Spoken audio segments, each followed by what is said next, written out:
Well, coming from Colombia was not, I didn't plan on it. I really thought that I was coming to Canada, and in Canada, everybody spoke English. I took English in New York. I was before an officer in New York. Then I got married, then we moved to Canada, and I expected to speak English. When I arrived, then I realized, okay, we are here in Quebec, and here they spoke French.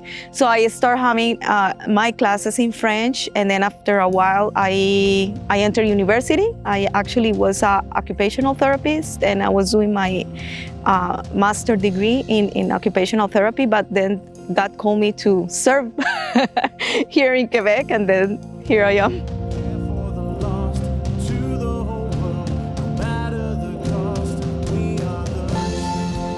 Well, my calling was like in two parts. The first time God called me, I said yes, I will call, I will serve, but I felt that it was too hard for me. And then I wanted to get married and do my life and do my profession. So I pushed more for my profession, and I said, okay, this is over. And then after some years, I moved to Canada. And then when I was here, I was doing my master, and then here comes God again. I was into my first year in my master's degree, and I got sick. And I decided, okay, I have one year left because I couldn't continue. And I decided, okay, this year I can work with the Salvation Army. I can do something with them. And then when I started working with them, the Lord made some work in my heart, and I felt really this was what will fill my heart. It was my purpose. And I felt in my heart that if I leave everything, God will take care of everything at the same time. So that I shouldn't worry about my accomplishments, that I should worry about doing God's will, because that will fill really my heart with the purpose that I'm here for in this earth.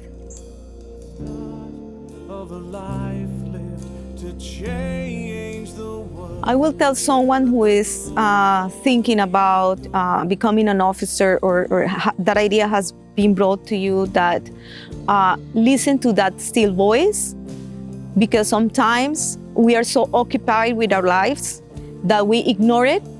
And when we ignore it, then our hearts are restless until we really listen to.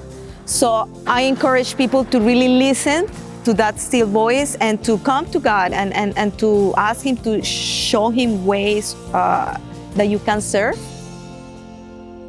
Sometimes it's a matter of letting go of those things that we feel that define our lives. And that's the fear that we have sometimes. You know, my life is defined by, my age, or I'm a single mom, or I'm, and it fills our mind with thoughts of not being enough, not being ready enough. But we have to come to a place where we connect, we disconnect, and let go of those things, and ask the question, really, what is my purpose, and what is gonna really fill my heart, and what is my heart leading me to?